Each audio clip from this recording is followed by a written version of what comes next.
Line of scrimmage, the 15. It's 1st and 10. From the red zone now, Tannehill. And he just throws this one away. Smart decision here this close to the end zone, and it brings up 2nd down. An incomplete pass on 1st down. That leads to a 2nd and 10. Here's Tannehill. Touchdown! Austin Hooper. A 15-yard touchdown grab.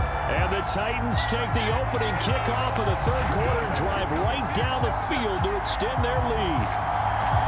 Circle that drive because that might be one to remember. Well executed to give them a little cushion. Well, let's take it into the boxing ring. You talk about them commanding it, keeping the fight where they wanted to, whether it was in the center of the ring or putting them on the ropes because it was jab, jab, jab. And finally, the haymaker to put that drive away.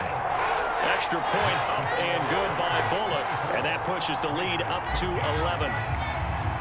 Now Bullock will send this one away after the touchdown.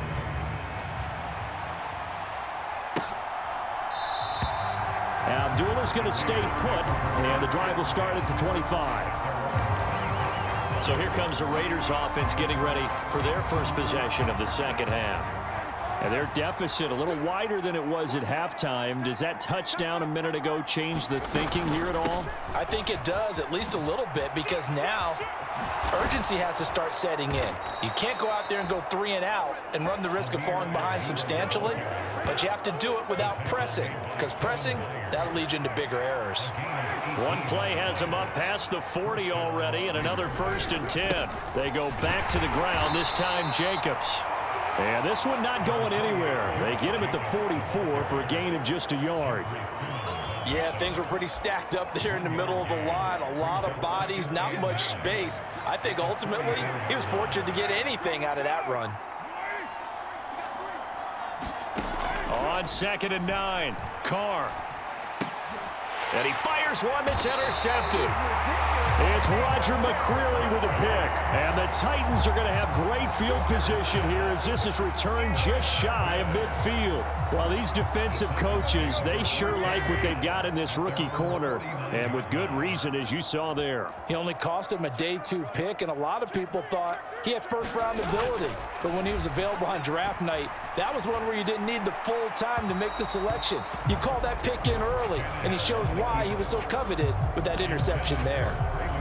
Well, the connection they've had has been excellent today, but not on that snap. I think he was asking just a little too much as he extended that play, hoping for one more completion with him. And this will be taken across midfield and into Raider territory.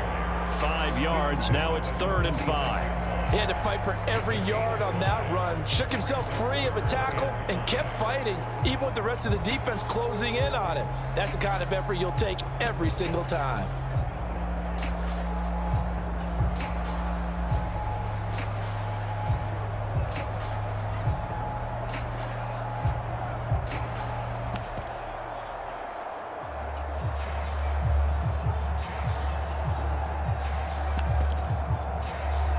They'll need 5 on this play to move the sticks.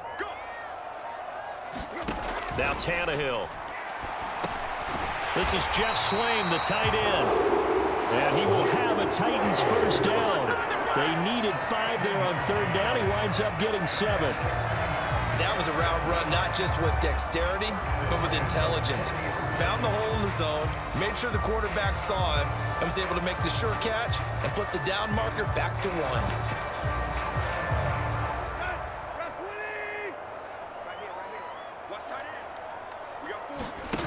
Tannehill with a play fake to Henry. He'll throw instead. They'll roll him out right. Going to the right here and finding Burks. And he'll cross over out of bounds right at the 25. The Titans get 14 yards there and move the chains as well.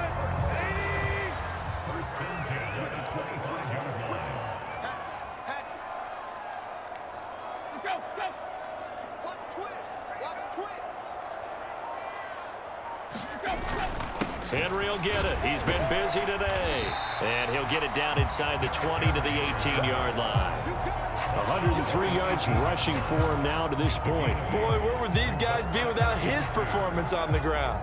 That puts him over 100 yards now for the afternoon, and I tell you, he seems to be getting stronger as the day goes along.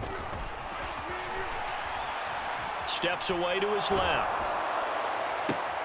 And the defense has it covered. It's intercepted. Picked up by Divine Diablo.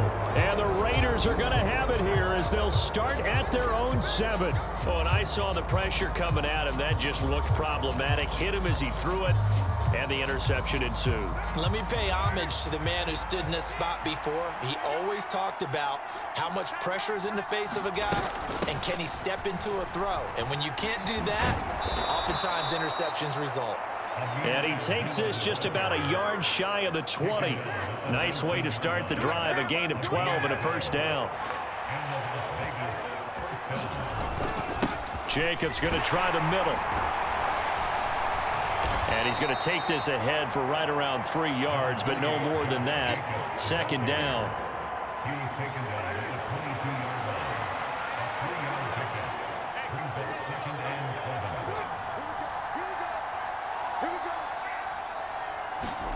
On play action, now Carr.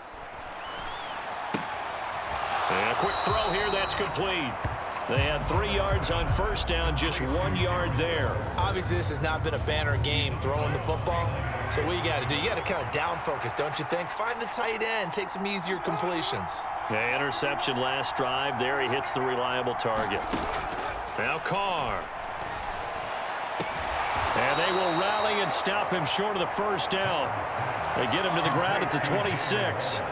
It'll go as a gain of 4. And that's going to bring up a 4th down. Here's A.J. Cole now as he'll kick it away for the second time.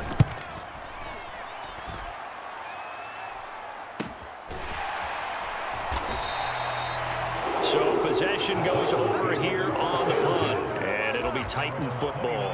And here comes Tennessee as they get set to take the field. As this offense takes the field against CD, remember last drive they were moving the football, but then they threw that costly interception, so we'll see if they can right the ship here on this drive. And doesn't that just sum up football? We see it all the time, don't we? The defense goes from losing the battle to making a huge play and stealing the momentum. So you know they're riding high right now, and they're ready to challenge this offense and that quarterback one more time. And we'll see if the offense is up for that challenge here as things start to get more interesting here in this second half. Well, no matter how they phrase it, staying on schedule, staying ahead of the sticks, whatever you want to call it, 7 yards on first down, that fits the bill. From the 36, Tannehill. And he'll be out of bounds after getting this one across the 40. 6 yards the pickup, and that's a first down.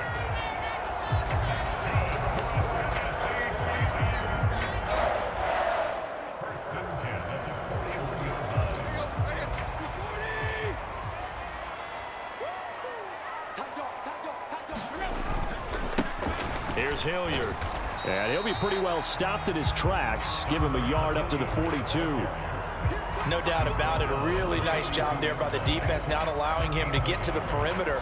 But that means your defensive ends, your outside linebackers, the guys that you pay big money to sack the quarterback, they also have to have interest in the running game as well. And they did a nice job there of holding the point of attack and not giving ground. Buying time to his left. And seeing nowhere to throw, he chucks this one away from harm. Incomplete. Now it's third down. Well, sometimes an incompletion is the right play. And he showed that he's learned from his earlier interception on that throw. Instead of forcing it, he just tossed it away. Throwing on third down, Tannehill.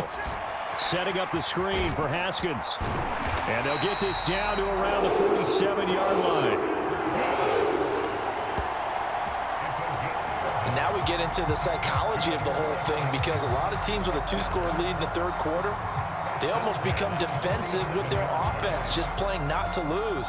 I think with this team, you got to figure at this point, this is a great spot for them to go into attack mode, really try and put the hammer down and finish this one off.